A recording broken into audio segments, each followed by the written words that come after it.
வணக்கம். வருகின்ற 26/5/2026 அன்று நடைபெறும் குரு பெயர்ச்சி. இது வாக்கிய பஞ்சாங்கப்படி நடைபெறும் குரு பெயர்ச்சி ஆகும். இந்த குரு பெயர்ச்சியிலங்க மிதுன ராசிக்கு எவ்வாறு இருக்கின்றது என்பதை பற்றி தெரிந்து கொள்ளலாம். மிதுன ராசிக்குங்க குரு பகவான் 2ஆம் இடத்திற்கு வருகின்றார். 2ஆம் இடம் என்பது வாக்கு தனஸ்தானம். வாக்குஸ்தானத்தில் குரு பகவான் வருவதால் நீங்கள் வேலை பார்க்கும் இடங்களில் உங்களுடைய வார்த்தைக்கு ஒரு மரியாதை கிடைக்கும். வேலை பார்க்கிற இடத்துல மட்டுமல்ல, குடும்பத்திலும் உங்களுடைய சொல்லுக்கும் வார்த்தைக்கும் ஒரு மரியாதை உண்டு.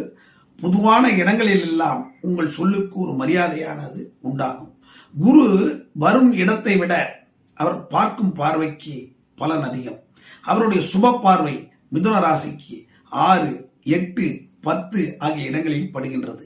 இந்த சுப பார்வையின் காரணமாக நோய் ரொம்ப நாளா ஏதாவது இருந்தா உடல்ல அந்த பிரச்சனை எல்லாம் தீரும்.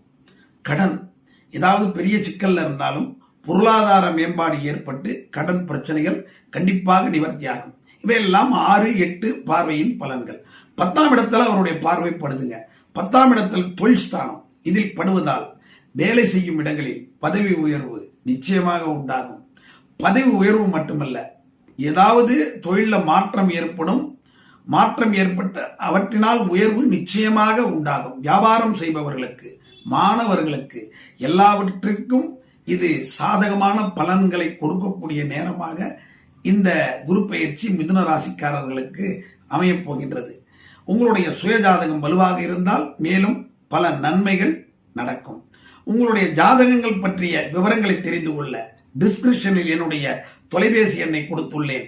அதில் தொடர்பு கொண்டு ஜோதிட விளக்கங்களை பெற்றுக் கொள்ளுங்கள்.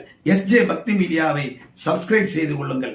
உங்களிடமிருந்து விடைபெறுவது உப்பிலியப்பன், மறைமலை நகர். நன்றி, வணக்கம்.